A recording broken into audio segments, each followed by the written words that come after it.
Pessoal, vamos lá? Terminar essa aula de contratos administrativos, né?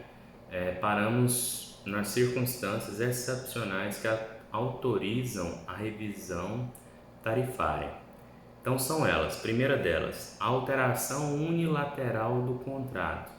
Quando a administração, né, realiza modificações quantitativas ou qualitativas no objeto contratual. São circunstâncias internas ao contrato. Exemplo, número de ruas, aumento do número de ruas a serem asfaltadas pelo contratado. Então, primeira circunstância excepcional que autoriza a revisão tarifária. Segunda, fato do príncipe, né? É todo acontecimento externo ao contrato e de natureza geral, abrange toda a coletividade. Ele é provocado pela entidade contratante sob a titulação jurídica diversa da contratual. Exemplos: criação de benefício tarifário não previsto, aumento de tributo promovido pela entidade contratante.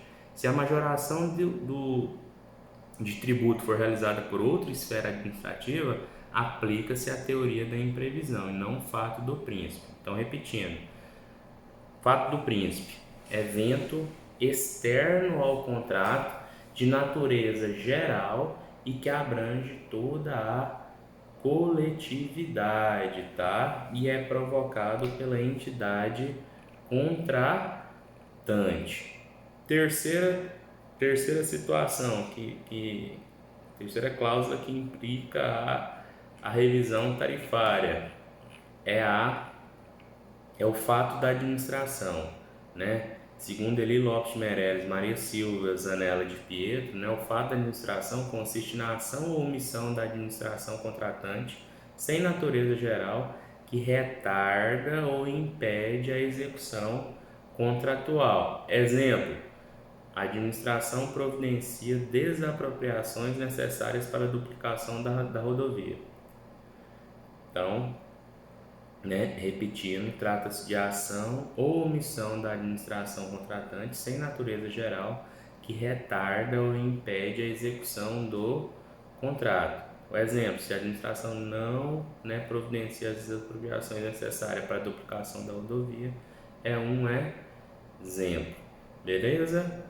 Tranquilo? Segundo Celso Antônio Bandeira de Mello, né, comportamento irregular do contratante que viola direitos do contratados, né,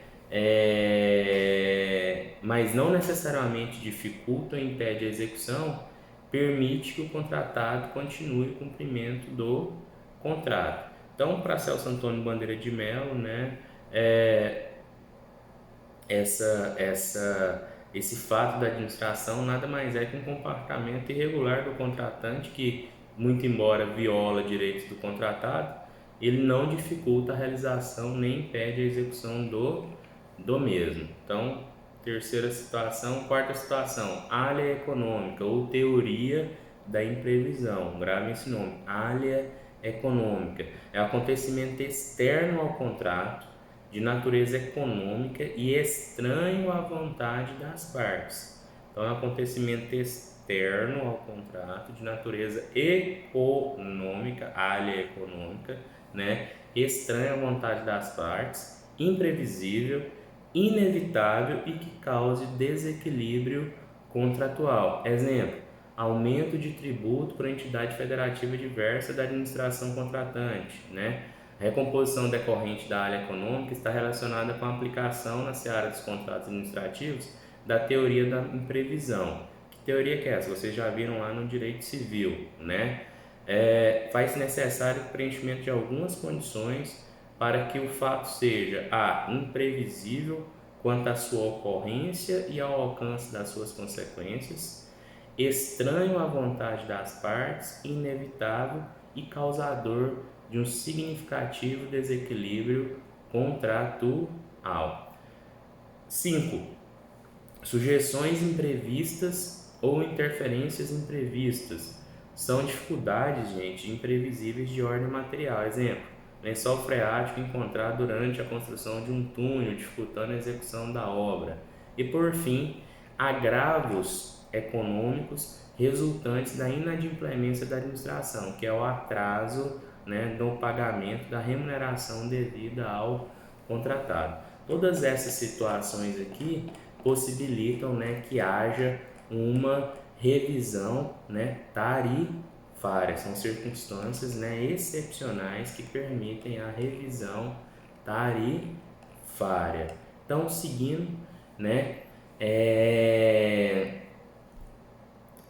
muito embora haja situações que possibilitam, né, revisão tarifária, há novos benefícios, né, tarifários que visam a equação, né, equilibrar a equação econômico-financeira, né? A margem de lucro do equilíbrio econômico-financeiro é aquela calculada, já falamos, né, no momento da assinatura do contrato.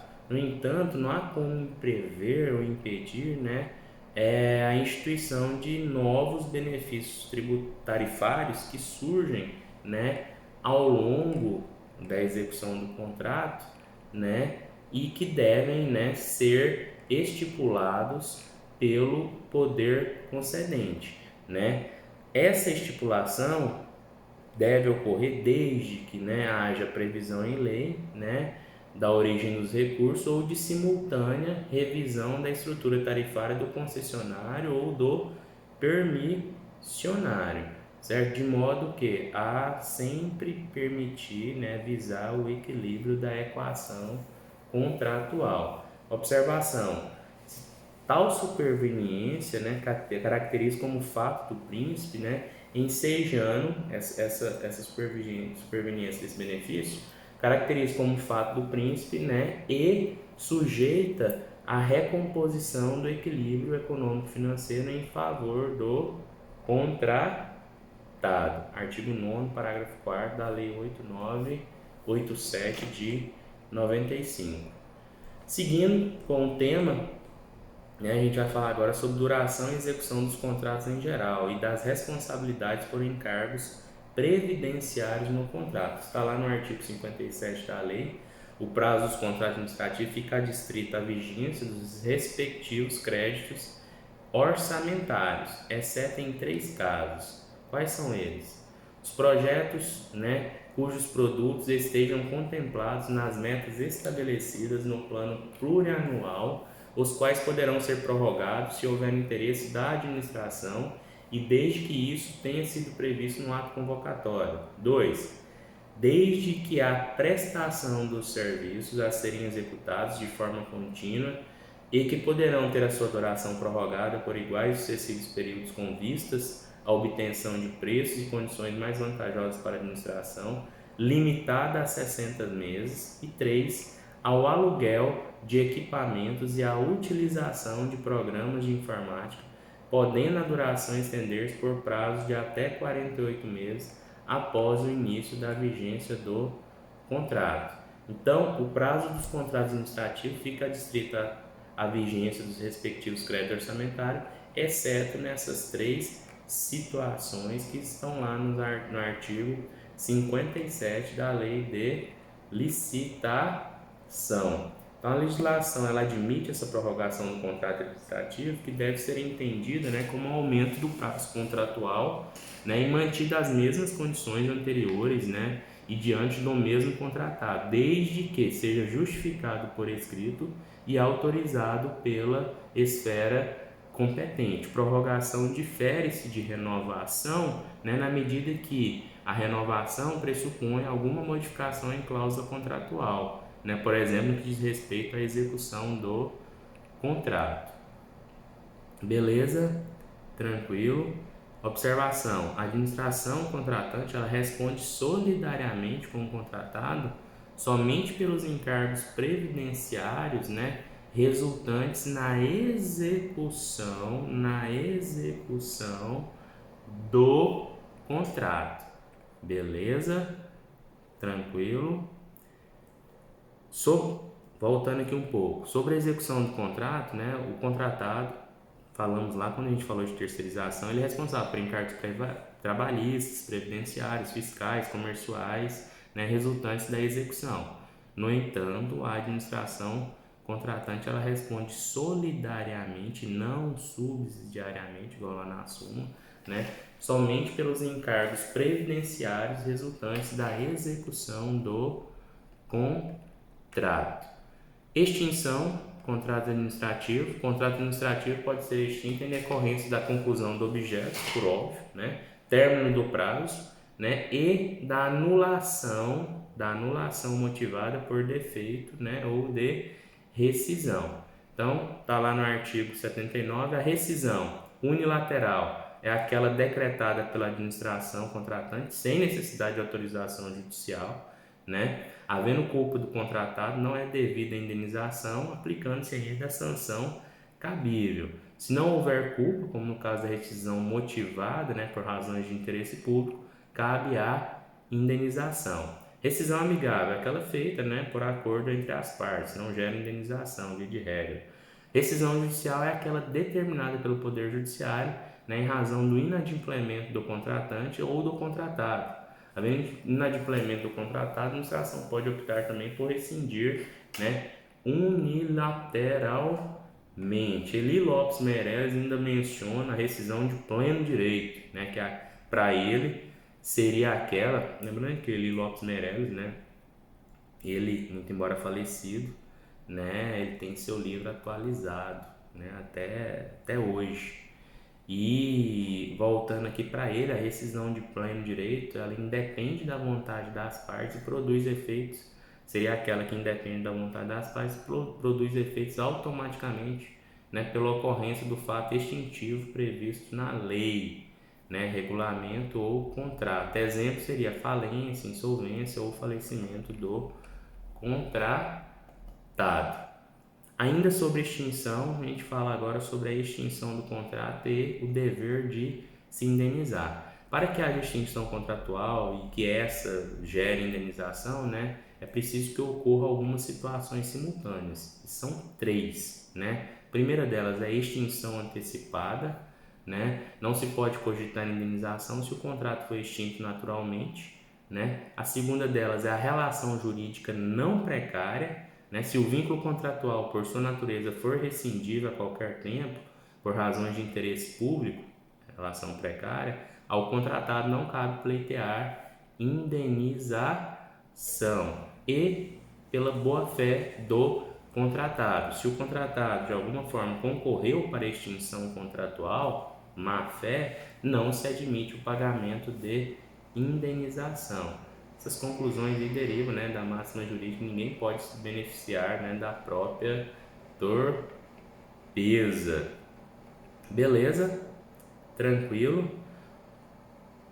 Anulação do contrato e indenização. Ocorrendo extinção motivada, né, em defeito, seja por ilegalidade contratual, a administração ela tem um dever de indenizar o contratado pelo que este houver executado até a data em que for declarada, né, a extinção e por outros prejuízos regularmente comprovados. Isso tudo, né, tá lá no artigo 59, exceto se o contratado deu causa, né, a esse vício.